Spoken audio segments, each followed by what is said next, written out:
हिंदी साहित्य आदिकाल को आलोचक 1400 ईस्वी पूर्व का काल मानते हैं, जब हिंदी का उद्भव हो रहा था। हिंदी की विकास यात्रा दिल्ली, कन्नौज और अजमेर क्षेत्रों में हुई मानी जाती है। पृथ्वीराज चौहान का उस समय दिल्ली में शासन था और चंद्रबरदाई नामक उनका एक दरबारी कवि हुआ करता था। चंद्रबरदाई की रचना पृथ्वीराज रासो है, जिसमें उन्होंने अपने मित्र पृथ्वीराज की जीवन गाथा कही है। पृथ्वीराज रासो हिंदी साहित्य में सबसे बृहद रचना मानी गई है। कन्नौज का अंतिम राठौर शासक जयचंद था, जो संस्कृत का बहुत बड़ा संरक्षक था। दूसरा काल चलते हैं भक्ति काल। हिंदी साहित्य का भक्ति काल 1375 से 1700 तक माना जाता है। यह काल प्रमुख रूप से भक्ति भावना से ओतप्रोत है। इस काल को समृद्ध बनाने वाली दो काव्य धाराएं हैं। पहला निर्गुण भक्ति धारा और दूसरा सगुण भक्ति धारा। निर्गुण भक्ति धारा को आगे दो हिस्सों में बांटा गया है। पहला है संत काव्य, जिसे ज्ञानाश्रयी शाखा के रूप में जाना जाता है। इस शाखा के प्रमुख कवि कबीर, नानक, दादू दयाल, रैदास, मलुकदास, सुंदरदास, धर्मदास, आचार्य रामचंद्र शुक्ल हैं। निर्गुण भक्ति धारा का दूसरा हिस्सा है सूफी काव्य। इसे प्रेमाश्रयी शाखा भी कहा जाता है। इस शाखा के प्रमुख कवि हैं मलिक मोहम्मद जैसी, कुतुबन, मंझन, शेख नबी, कासिम शाह और नूर मोहम्मद आदि हैं। भक्ति काल की दूसरी धारा को सगुण धारा कहते हैं। सगुण भक्ति धारा दो शाखाओं में विभक्त है। पहला है भक्ति काल, जिसे रामाश्रयी शाखा कहते हैं, और दूसरा है भक्ति काव्य, जिसे कृष्णाश्रयी शाखा कहते हैं। रामाश्रयी शाखा के प्रमुख कवि हैं तुलसीदास, अग्रदास, नाभादास, केशवदास, हृदयराम, प्राणचंद्र चौहान, महाराज विश्वनाथ सिंह, रघुनाथ सिंह। दूसरा कृष्णाश्रयी शाखा के प्रमुख कवि सूरदास, नंददास, कुंभनदास, छितत स्वामी, गोविंद स्वामी, चतुर्भुजदास, कृष्णदास, मीरा, रसखान और रहीम आदि। चार कवि जो अपनी धारा का प्रतिनिधित्व करते हैं, वे क्रमशः हैं कबीरदास, मलिक मोहम्मद जैसी, सूरदास और तुलसीदास। अब अगले काल की तरफ बढ़ते हैं, रीतिकाल। हिंदी साहित्य का रीतिकाल संवत 1700 से 1900 तक माना जाता है, यानी 1643 ईस्वी से 1843 ईस्वी तक। इस काल को रीतिकाल इसलिए कहा गया है क्योंकि इस काल में अधिकांश कवियों ने श्रृंगार वर्णन, अलंकार प्रयोग, छंदबद्धता आदि के बंधे रास्ते की ही कविता की।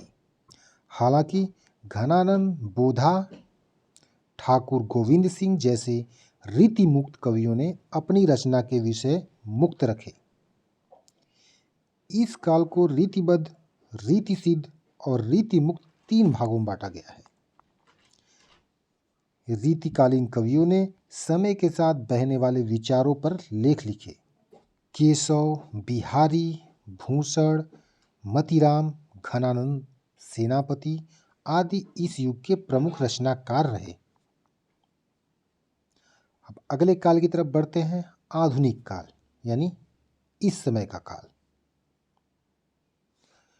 आधुनिक काल हिंदी साहित्य पिछली 2 सदियों में विकास के अनेक पड़ावों से गुजरा है, जिसमें गद्य तथा पद्य में अलग अलग विचारधाराओं का विकास हुआ। जहां काव्य में इसे भारतेंदु युग, त्रिवेदी युग, छायावादी युग, उत्तर छायावादी युग, प्रगतिवादी युग, प्रयोगवादी युग, नई कविता, जनवादी कविता एवं समकालीन कविता नामों से जाना गया। वहीं गद्य में इनको भारतेंदु युग, द्विवेदी युग, रामचंद्र शुक्ल व प्रेमचंद्र युग तथा आद्यतन युग का नाम दिया गया। आद्यतन युग के गद्य साहित्य में अनेक ऐसी साहित्यिक विधाओं का विकास हुआ जो पहले या तो थी ही नहीं या फिर इतनी विकसित नहीं थी कि उनको साहित्य की एक अलग विधा का नाम दिया जा सके, जैसे डायरी, यात्रा विवरण, आत्मकथा, रूपक, रेडियो नाटक, पटकथा लेखन एवं फिल्म आलेख इत्यादि हैं। अब अगले काल की तरफ बढ़ते हैं जिसे नव्योत्तर काल कहते हैं। नव्योत्तर काल की कई धाराएं हैं, जिसमें पहला पश्चिम की नकलों को छोड़ एक अपनी वाणी पाना, दूसरा अतिशय अलंकार से परे सरलता पाना और तीसरा जीवन और समाज के प्रश्नों पर असंदिग्ध विमर्श। कंप्यूटर के आम प्रयोग में आने के साथ साथ हिंदी में कंप्यूटर से जुड़ी नई विधाओं का भी समावेश हुआ, जैसे चिट्ठा लेखन और जालधर की रचनाएं। हिंदी में अनेक स्तरीय हिंदी चिट्ठे, जालघर व जाल पत्रिकाएं हैं। यह कंप्यूटर साहित्य केवल भारत में ही नहीं अपितु विश्व के हर कोने से लिखा जा रहा है। इसके साथ ही अद्यतन युग में प्रवासी हिंदी साहित्य के एक नए युग का आरंभ भी माना जाता है। भाषा के विकास क्रम में अपभ्रंश से हिंदी की ओर आते हुए भारत के अलग अलग स्थानों पर अलग अलग भाषा शैलियाँ जन्मी। हिंदी इनमें से अधिक विकसित थी, अतः उसको भाषा की मान्यता मिली। अन्य भाषा शैलियाँ बोलियाँ कहलाईं। इनमें से कुछ में हिंदी के महान कवियों ने रचना की, जैसे तुलसीदास ने रामचरितमानस को अवधी में लिखा और सूरदास ने अपनी रचनाओं के लिए ब्रज भाषा का चुनाव किया। विद्यापति ने मैथिली और मीराबाई ने राजस्थानी को अपनाया। हिंदी की विभिन्न बोलियों का साहित्य आज भी लोकप्रिय है और आज भी अनेक कवि और लेखक अपना लेखन अपनी अपनी क्षेत्रीय भाषाओं में करते हैं। अगर वीडियो पसंद आया तो प्लीज़ इसे लाइक करें, सब्सक्राइब करें, शेयर करें। मिलते हैं नेक्स्ट वीडियो में, तब तक के लिए जय हिंद।